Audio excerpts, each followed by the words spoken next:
pretenses, siempre mentirosos, malas bestias, glotones ociosos. Este testimonio es verdadero. Por tanto, repréndelos duramente para que sean sanos en la fe, no atendiendo a fábulas judaicas ni a mandamientos de hombres que se apartan de la verdad. Todas las cosas son puras para los puros, mas para los corrompidos e incrédulos nada les es puro, pues hasta su mente y su conciencia están corrompidas. Profesan conocer a Dios, pero con los hechos lo niegan, siendo abominables y rebeldes, reprobados en cuanto a toda buena obra. Vamos ahora. Señor, pues te damos gracias por esta palabra que tú nos das. Queremos pedir tu ayuda y tu guía para que tú la apliques en nuestra vida, en nuestro corazón, a nuestra iglesia, y que obres a través de esta palabra y a través de tu Espíritu que traigas un entendimiento y nos vayas guiando en todo lo que estamos haciendo como iglesia.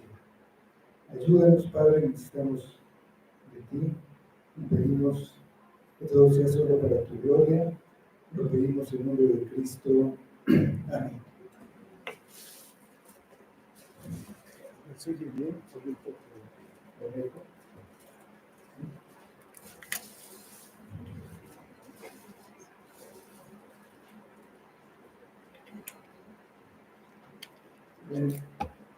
Tito fue comisionado por Pablo para corregir las deficiencias que había en las iglesias de Creta. Lo primero que debía hacer era establecer ancianos en cada iglesia para que pudieran desarrollarse de acuerdo a la voluntad de Dios. Los que estableciera debían ser calificados buscando cualidades de un carácter cristiano maduro, observando su vida secular y familiar para comprobar, viendo cómo se desempeñaban, comprobar su aptitud para dirigir la iglesia. Otra responsabilidad que Tito tenía era preparar a las iglesias para neutralizar las enseñanzas erróneas y la vida inmoral de hombres que, sin tener las calificaciones necesarias, tomaban un lugar de autoridad, poniéndose a enseñar y a argumentar doctrinas contrarias a la palabra de Dios. Eran falsos maestros que contradecían las enseñanzas que la iglesia había escuchado desde el principio y que no cambian nunca. Las iglesias debían corregir las falsas doctrinas y denunciar públicamente el comportamiento inmoral de estos impostores. Debían hacerlos callar y eliminarlos de las congregaciones.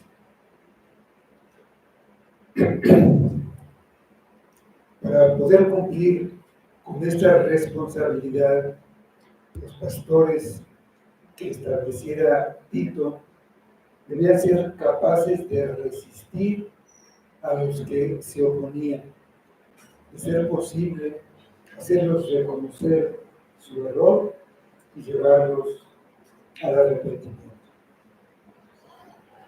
Por lo menos debían poder convencer a los creyentes de que estos adversarios estaban equivocados, por lo que, además de esas calificaciones morales que estuvimos estudiando, debían tener conocimiento de la palabra de Dios tal como había sido enseñada y aferrarse a esa enseñanza que es la sana doctrina en la que están basadas las Escrituras. Pablo pensaba que algunos de estos falsos maestros de Creta habían ido demasiado lejos y ya no tenían la posibilidad de arrepentirse. Como dice al final del pasaje en el versículo 16, profesan conocer a Dios, pero con los hechos lo niegan, siendo abominables y rebeldes, reprobados en cuanto a toda buena obra. Por la Escritura sabemos que hay maneras específicas de reconocer a los falsos maestros. En Mateo capítulo 7, versículos del 15 a 20, Cristo dice: guardaos de los falsos profetas que vienen a vosotros con vestidos de ovejas, pero por dentro son lobos rapaces. Por sus frutos los conoceréis. ¿Acaso se recogen uvas de los espinos o higos de los abrojos? Así, todo buen árbol da buenos frutos, pero el árbol malo da frutos malos. No puede el buen árbol dar malos frutos, ni el árbol malo dar frutos buenos. Todo árbol que no da buen fruto es cortado y echado en el fuego. Así que por sus frutos los conoceréis. Así como para reconocer a un posible anciano hay que observar su vida, también hay que hacerlo para reconocer a un falso maestro. Hay que examinar su forma de vivir para ver si es correcto, si está de acuerdo a la palabra. Hay que examinar su vida familiar y su comportamiento con los demás para ver si tiene amor al prójimo, si lo practica. También hay que examinar su enseñanza para ver si es bíblica o no. Si alguno que pretende presentarse como maestro falla en alguna de estas áreas, se muestra como indigno y se descubre como un falso maestro. Al final de los tiempos, todos los falsos predicadores y maestros serán descubiertos con el resplandor de la venida de Cristo, y ahí serán destruidos. Pero mientras tanto, es tarea de la Iglesia, y especialmente de sus pastores, hacer callar a aquellos que se asocian con el cuerpo de Cristo para pervertir la verdad de Dios y confundir y corromper a su pueblo. Lo hace oponiéndose a los falsos maestros, venciéndolos con la verdad enseñada de manera tan clara y precisa y con el Espíritu Santo, que aquellos que difunden el error quedan humillados cuando se expone su falsedad. En segundo lugar, los pastores se oponen a los falsos maestros al anular su derecho a predicar, a enseñar o a tener un liderazgo en la iglesia. Y en tercer lugar, la conducta piadosa de los verdaderos creyentes condena a los falsos maestros. El error promueve el pecado y las personas que enseñan doctrinas impías inevitablemente tendrán vidas impías. Los falsos maestros abundan.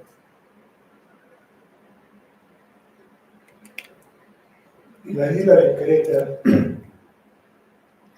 había muchos falsos maestros que estaban afectando el sano desarrollo de las iglesias.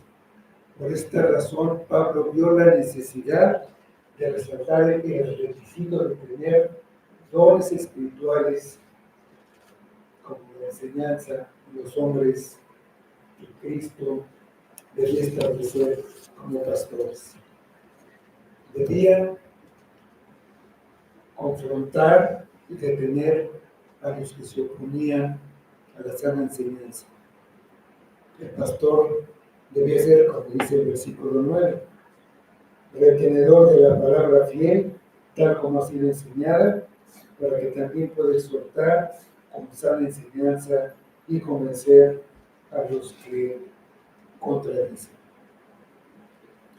Y en el versículo 10, la continuación del pensamiento de Pablo en la carta, dice: ¿por qué es necesario que haya pastores retenedores de la palabra fiel para conocer a los que contradicen? Dice: porque hay muchos contumaces, habladores de vanidades y engañadores, mayormente los de la circuncisión. La existencia de un gran número de personas así en las iglesias de Creta hacía necesario que Tito pusiera especial atención en esta responsabilidad que tenían los pastores que debía establecer. Nosotros vivimos una situación igual. Existe una gran cantidad de falsas religiones que dicen ser cristianas, pero pervierten la sana doctrina. Hay una advertencia en 2 de Timoteo 4:3.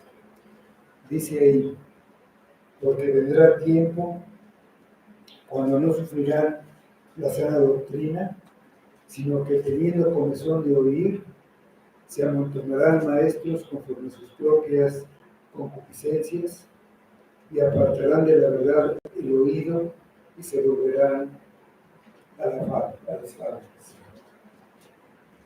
Como en aquel tiempo, vivimos nosotros en una época donde abundan necios, habladores de vanidades y engañadores.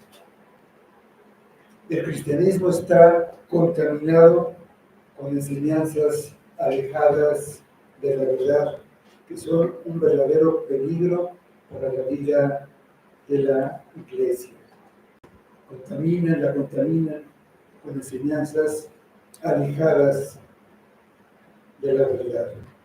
Los católicos romanos, el Evangelio de la Prosperidad, los judíos mesiánicos, los unitarios, testigos de Jehová, los mormones, y muchas otras enseñanzas, a veces muy sutiles, que son promovidas por personas que se infiltran en la iglesia y empiezan a difundirlas. La historia demuestra que el mayor peligro proviene del interior de la iglesia misma. Dice Romanos 16, versículos 17 y 18.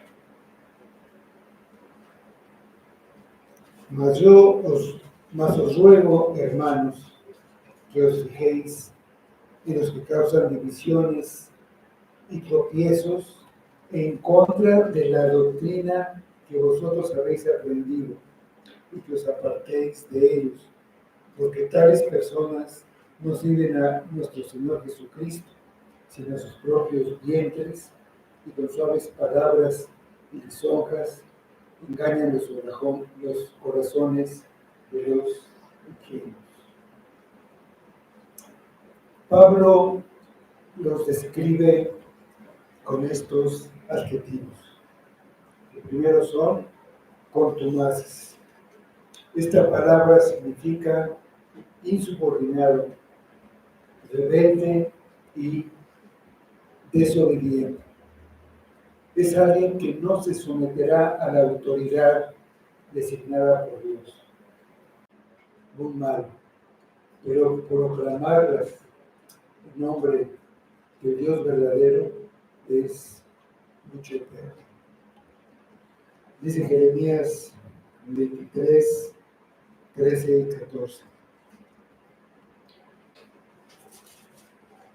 Los profetas de Samaria he visto desertinos. Profetizaban en el nombre de Baal, hicieron errar a mi pueblo Israel. Y los profetas de Jerusalén he visto torpezas. Cometían adulterios y andaban en mentiras, y fortalecían las manos de los malos, para que ninguno se convirtiese de su maldad. Mas fueron todos ellos como Sodoma, y sus moradores como Gomorra. Entonces hay que silenciarlos. Dice el versículo 11. A los cuales es preciso tapar la boca, que trastornan casas enteras, enseñando por ganancia deshonesta lo que no conviene.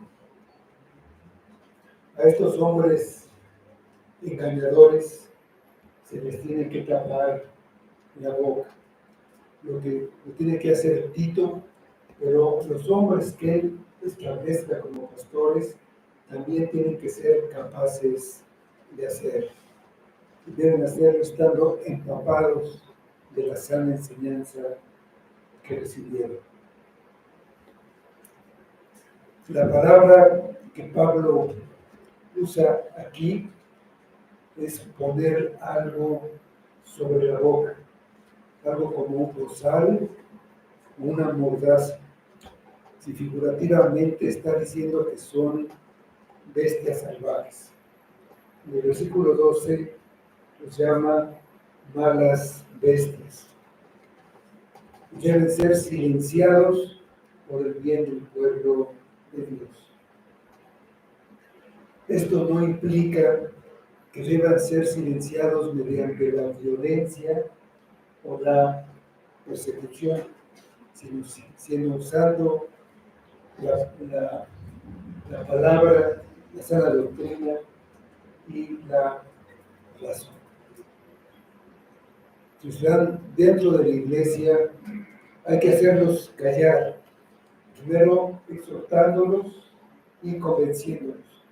Pero si se niegan a arrepentirse y persisten en sus caminos, deben ser rechazados por la iglesia. Si es necesario, se debe llegar a la excomunión, quitarlos del medio para proteger a la iglesia. La razón de llegar a este extremo es que estaban trastornando casas enteras, a familias enteras. En ese entonces las iglesias se reunían generalmente en casas. Trastornaban, lo hacían para obtener un beneficio que puede ser económico, pero también puede ser para tener seguidores y de esa manera tener influencia, o para ser reconocidos y admirados como líderes espirituales. Pero su finalidad es obtener alguna ganancia. Por la razón que sea, estaban distorsionando las enseñanzas de la Escritura. Y al hacerlo, arruinaban la vida de muchos, además de la suya propia. Dice la segunda carta de Pedro, capítulo 3, versículos 15 y 16. Y tener entendido que la paciencia de nuestro Señor es para salvación, como también nuestro amado hermano Pablo, según la sabiduría que le ha sido dada, se ha escrito, casi en todas sus epístolas, hablando en ella de estas cosas, en las cuales hay algunas difíciles de entender, las cuales los indoctos e inconstantes tuercen, como también las otras escrituras, para su propia perdición. En contraste, los pastores fieles que Tito está buscando, se les ordena pastorear el rebaño de Dios por amor y no por ganancia. También Pedro, primera de Pedro, capítulo 5, versículos 2 y 3, que dice: apacentad la grey de Dios que está entre vosotros, cuidando de ella, no por fuerza, sino voluntariamente, no por ganancia deshonesta, sino con ánimo pronto, no como teniendo señorías sobre los que están a su cuidado, sino siendo ejemplos a la grey. Regresando a nuestro pasaje, en los versículos 2 y 13, escribe Pablo a Tito. Uno de ellos, su propio profeta, dijo: los cretenses, siempre mentirosos, malas bestias, glotones ociosos. Este testimonio es verdadero. Por tanto, repréndelos duramente para que sean sanos en la fe. Aquí Pablo recuerda a un hombre de bastante educación y prestigio llamado Epimenides. Él era un filósofo y también era poeta. Su pueblo era de Creta, su pueblo lo consideraba como un portavoz de los dioses. Pues no era un extranjero que estaba haciendo una declaración racista. Era un cretense que hablaba de lo que sabía. Los cretenses tenían la disposición de aceptar las falsas enseñanzas debido a su cultura inmoral y creyente en la mitología. Si los que creen en la mitología pues pueden creer en cualquier cosa. Ellos afirmaban que el dios Júpiter, posiblemente otros dicen que era inmortal, pero decían que estaba enterrado en su inicio. Este hombre destaca la propensión a la mentira que tenían sus conciudadanos, una característica que se volvió algo natural en ellos. Era tan notorio esta característica, así como la inmoralidad lo era en Corinto, por ejemplo, que los griegos pues hicieron un verbo que se llamaba, lo que decía cretensar, que significaba mentir y robar, relacionado con Creta. Este compatriota suyo los llamó siempre mentirosos, malas bestias y glotones ociosos. Eran falsarios, egoístas y amantes de los placeres. Era una sociedad corrompida, pero no estaba fuera del alcance del Evangelio, como no lo está ninguna sociedad en el mundo. El Señor había salvado a algunos de esta gente perversa que ahora estaban en la iglesia de Creta. Y nos ha salvado a nosotros en medio de nuestra sociedad corrompida. Nos había salvado de la mentira, del salvajismo. Estaban luchando una batalla espiritual para no volver a las cosas de las que Dios los había salvado. El peligro para ellos era irse al otro extremo y para librarse de su pasado, refugiarse en el legalismo de los judaizantes. Nosotros libramos la misma batalla. Dice Pablo, esto no era una exageración, sino totalmente verdadero. Le dice a Tito, por tanto, repréndelos duramente para que sean sanos en la fe. Los que enseñaban falsedades y los que los escuchaban deben ser reprendidos severamente con la esperanza de que lleguen a ser lo que no son en ese momento, sanos en la fe. El propósito de la dura reprensión es llevar a estas personas a la verdad de Cristo, si es posible. Algunos hombres cometen errores y Dios les concede el arrepentimiento. Otros son agentes de Satanás, disfrazados como ángeles de luz para predicar el error. Propagan el error intencionalmente. Para estos hombres no hay esperanza. La meta siempre es la fe sana. Conocer el camino exacto de la salvación es conocer a Jesucristo el Señor.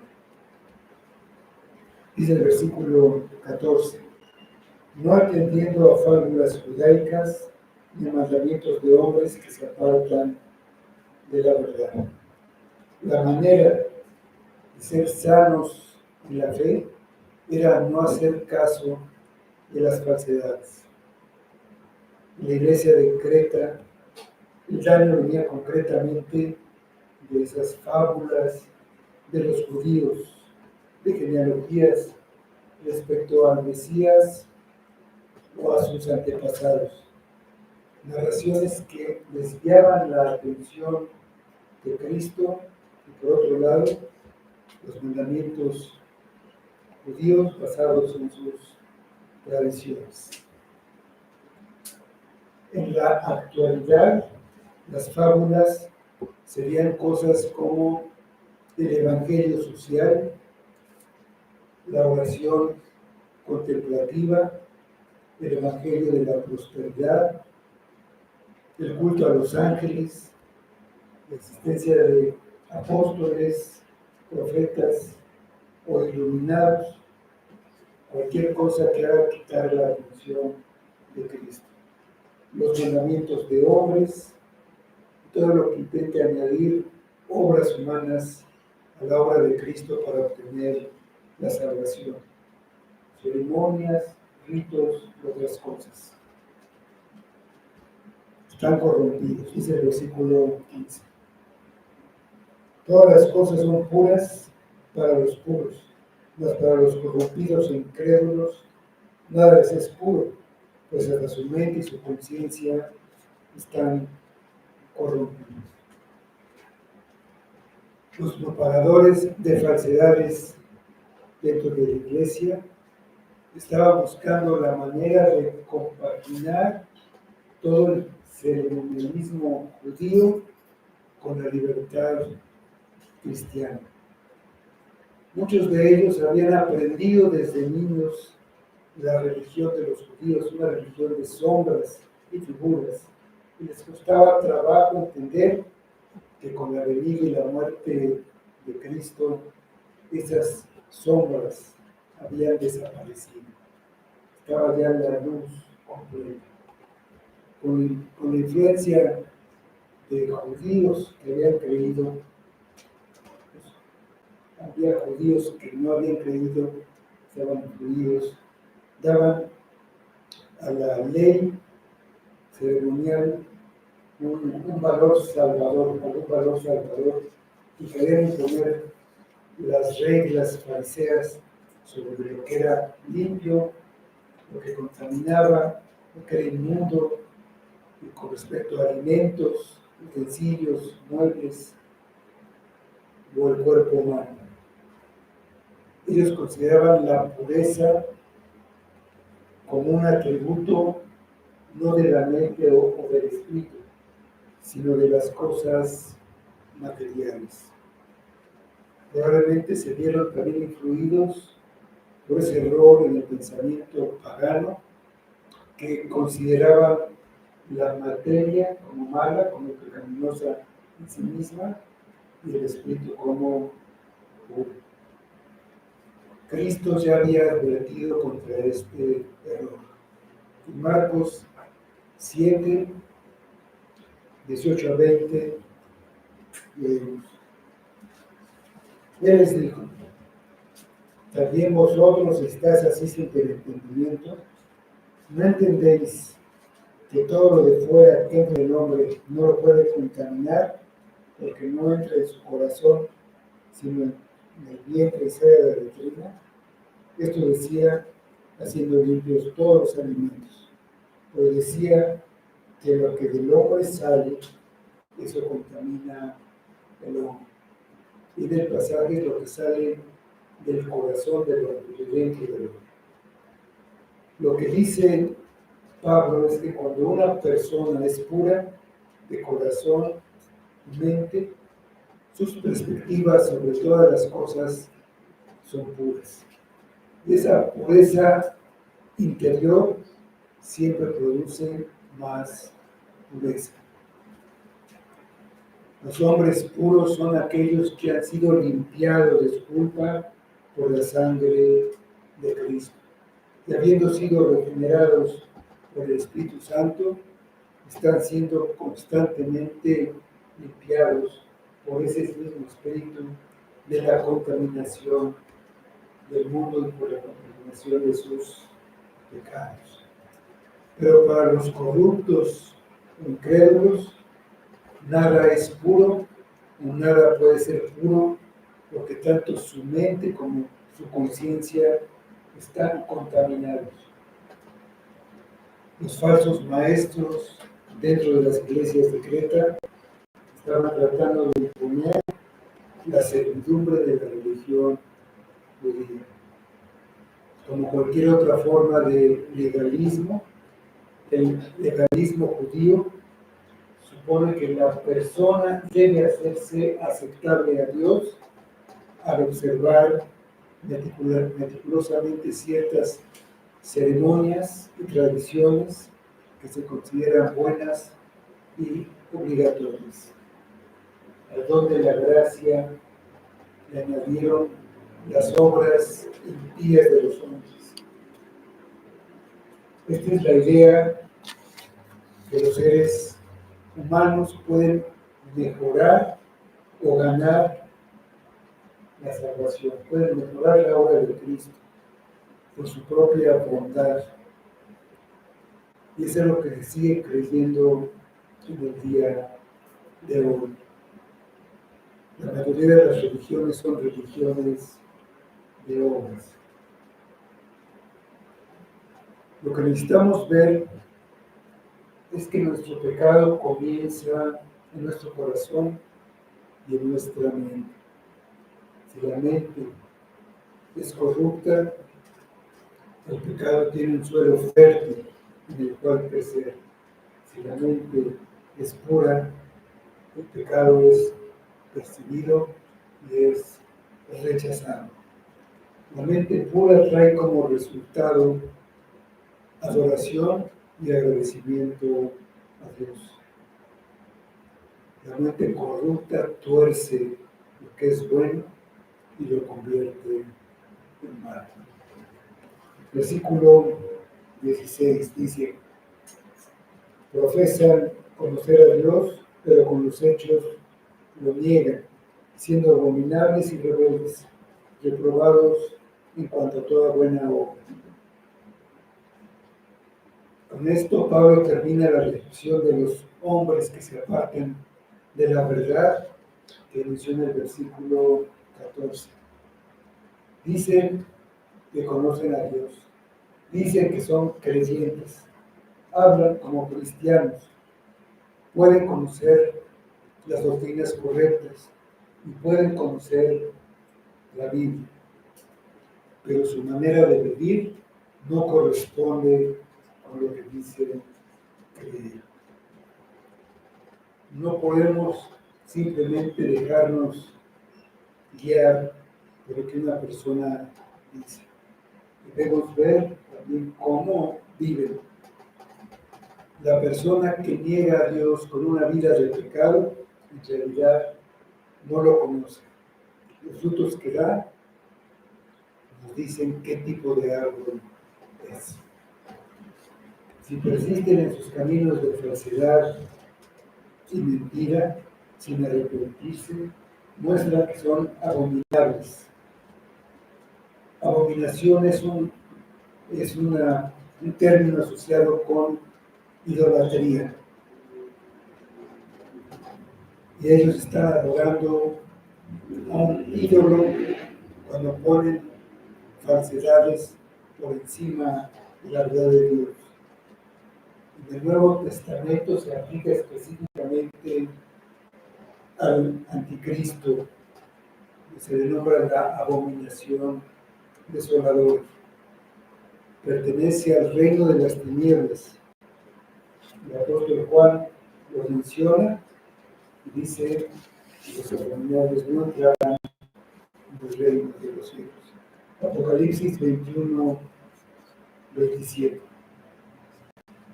No entrará en ella ninguna cosa inmunda o que hace abominación y mentira, sino solamente los que están inscritos en el libro de la vida del Cordero.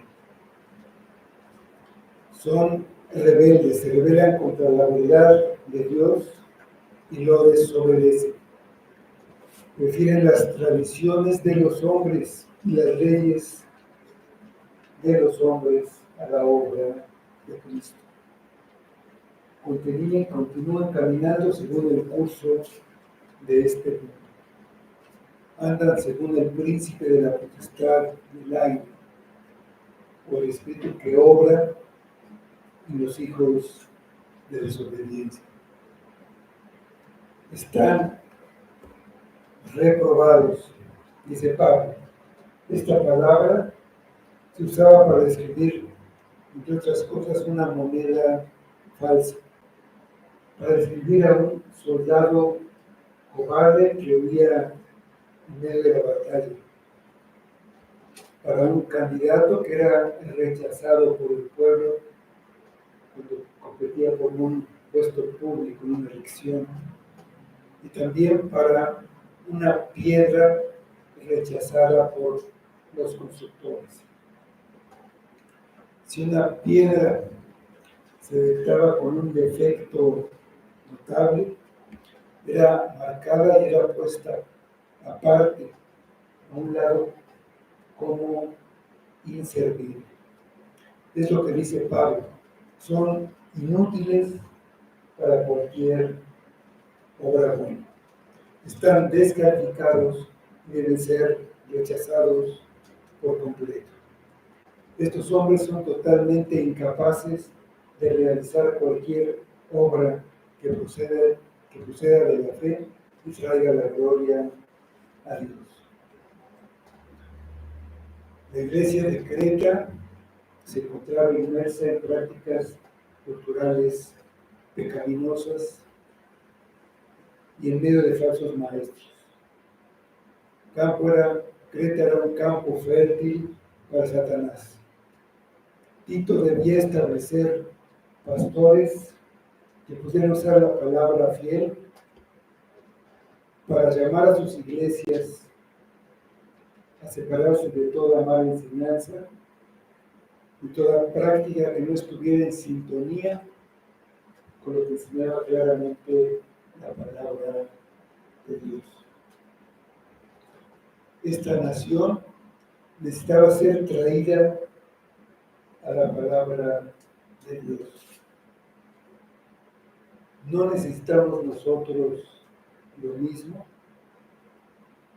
Satanás hará todo lo posible para desviar al pueblo de Dios.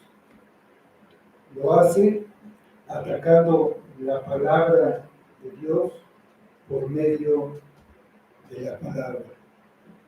Lo logra cambiando solo un poquito. Le dijo a Eva en el Edén, el falso maestro, con que Dios os ha dicho, no comáis de todo árbol del huerto. No había dicho eso exactamente. Dios había dicho, de todo árbol del huerto podrás comer, mas del árbol de la ciencia del bien y del mal no comerás, porque el día que de él comiere, ciertamente morirás. Eva se distrajo con esas palabras. Perdió de vista la bendición de Dios. Podía comer de todo algo. Y puso sus ojos en lo único en los que no los debía comer. Tomó de su fruto y comió. El engañador, usando falsedades y verdades a medias, la apartó de la verdad tal como Dios se la había enseñado desde el principio. Nuestros problemas, nuestros deseos, nuestras diversiones, nuestros amigos, lo que leemos, lo que escuchamos, nos distraen y nos hacen poner nuestros ojos en donde no deberíamos. Nos hacen ver las cosas desde el punto de vista del mundo. El engañador nos hará todo. Pidamos a Dios que purifique nuestra mente para que podamos ver las cosas exactamente como Él las ve, tal como las enseñó a su pueblo desde el principio. Pidamos que el Señor purifique nuestra mente y conciencia para que vuelvan a estar en sintonía con Él y su voluntad.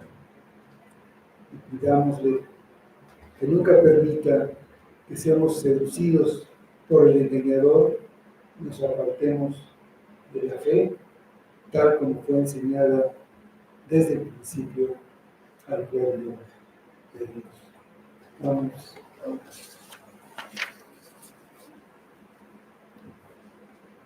Señor, te damos gracias nuevamente y te pedimos tu obra, porque sin esa vigilancia del Espíritu sobre nosotros, fácilmente podemos ser engañados, fácilmente podemos desviarnos. Ayuda a tu iglesia, ayúdanos a ver a Cristo, a fijar nuestros ojos en Él y no apartarlos por ningún motivo, por ninguna enseñanza, por ninguna circunstancia. Ayúdanos, Padre, tú sabes nuestra debilidad y cómo somos débiles, cómo somos propensos a seguir los engaños. Durante mucho tiempo los creímos y los seguimos. Danos luz, danos entendimiento,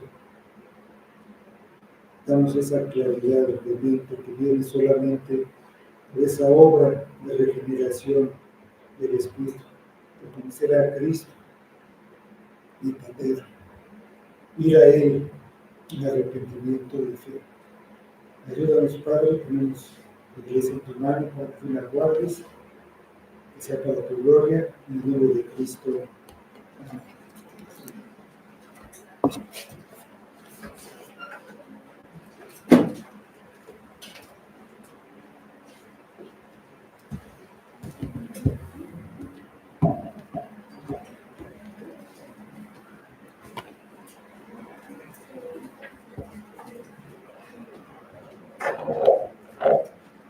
Vamos a continuar, hermanos, con el himno número 394.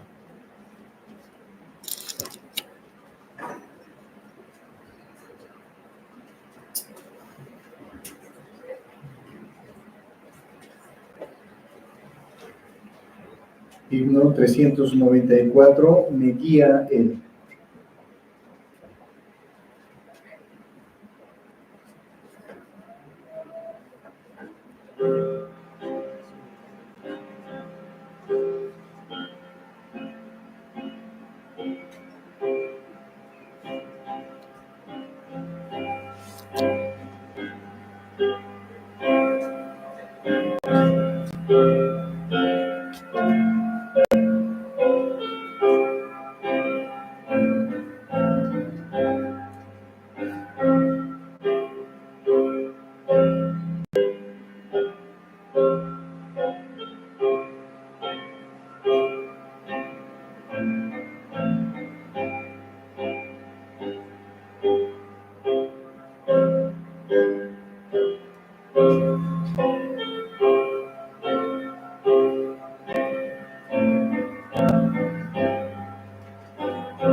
En todo tiempo puedo ver con mano tierna me guía Él, me guía Él, me guía Él, con cuánto amor me guía Él.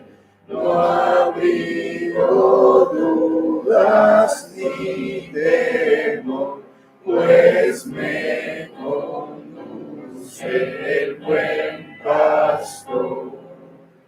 En el abismo del dolor, donde intenso brilla el sol, en dulce pasto, en lucha cruel, con gran certeza le sigo a Él, me guía a Él, me guía Él, con cuánto amor me guía Él.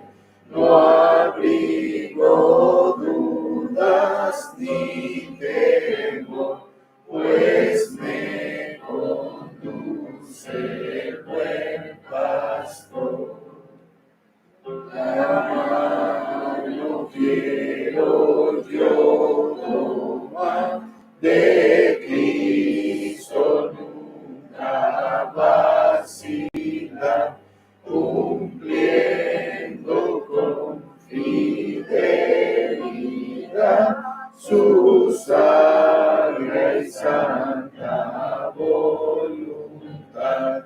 Me guía Él, me guía Él, con cuánto amor me guía Él. No abrigo dudas ni temor, pues me conduce el buen pastor. Y la carrera al terminar, el alma eterna vislumbrar, no habrá ni dudas ni temor, pues me guiará mi buen pastor, me guía Él, me guía Él, con cuánto amor me guía Él. No abrigo dudas ni temor, pues me conduce el buen pastor. Amén.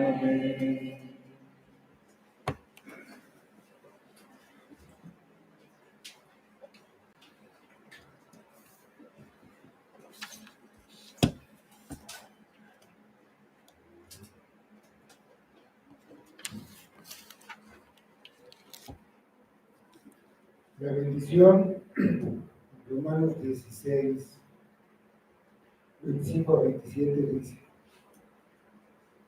y al que puede confirmaros según el Evangelio y la predicación de Jesucristo, según la revelación del misterio que se ha mantenido oculto desde tiempos eternos, pero que ha sido manifestado ahora, y que por las escrituras de los profetas, según el mandamiento del Dios eterno, se ha dado a conocer a todas las gentes para que obedezcan a la fe, al único y sabio Dios, sea gloria mediante Jesucristo para siempre. Amén. Terminamos el culto del día de hoy.